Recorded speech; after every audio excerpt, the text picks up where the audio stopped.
I almost laughed. Almost. Because here's the thing, I don't live in an HOA. I had specifically chosen my little piece of land because it was outside of their reach.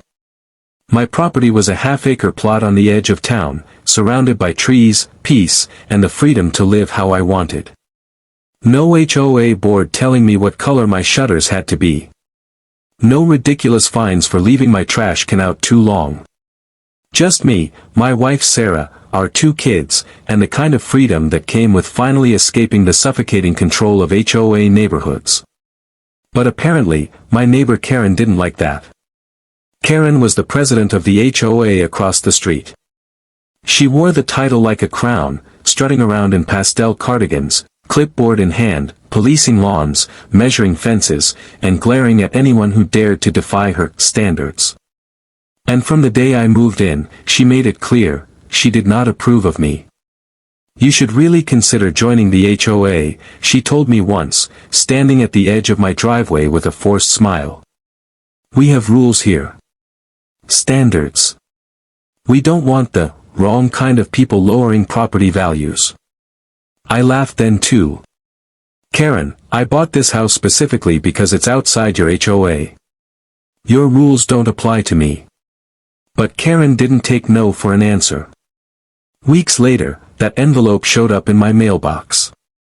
Inside was a so-called violation for parking my truck in my own driveway, for painting my shed red, and even for having a garden that wasn't aesthetically compliant.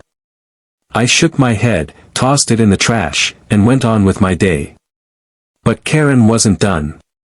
A month later, I was served with court papers. Karen had actually filed a lawsuit against me on behalf of her HOA, demanding I pay thousands in fines for violations, despite the fact that my property wasn't under their jurisdiction at all. Sarah was furious. She can't do this, right? She doesn't have any authority over us. No, I said, holding the papers, but if we don't fight it, she'll try to make it stick. So I did what Karen never expected, I showed up to court prepared. The day of the hearing, Karen strutted into the courtroom like she owned the place, pearls around her neck, her HOA board members trailing behind her like obedient ducks. She smiled smugly when she saw me sitting there alone, no lawyer, just a folder of papers in my lap. This will be quick, she whispered loudly to one of her board members. He'll fold when the judge sees the violations. But then the judge entered, and everything changed. Karen's lawyer went first, waving around photos of my shed, my truck, my garden, as if they were evidence of some horrific crime. He argued passionately about community standards and protecting property values. Karen sat there nodding along, radiating self-importance. When it was my turn, I stood, walked to the front, and handed the judge a single document, my property deed. Your Honor, I said, calm and steady, my property is not, and has never been, part of this HOA. The deed makes it clear. The boundaries of the HOA end across the street. This lawsuit has no legal standing. The judge adjusted his glasses, studied the deed, then looked back at Karen. Is this true? His property isn't within your HOA boundaries. Karen sputtered, her face turning red. Well, it should be. He lives across the street. He should have to follow our rules. It's not fair. The judge's expression hardened. Mrs. Henderson, the law doesn't work on shoulds. It works on facts. And the fact is, you and your HOA have no authority over this man's property. None. This case is dismissed. The gavel hit the desk. Bang. Just like that, it was over. 3 minutes. That's all it took. Karen's smug smile evaporated. Her board members avoided her eyes.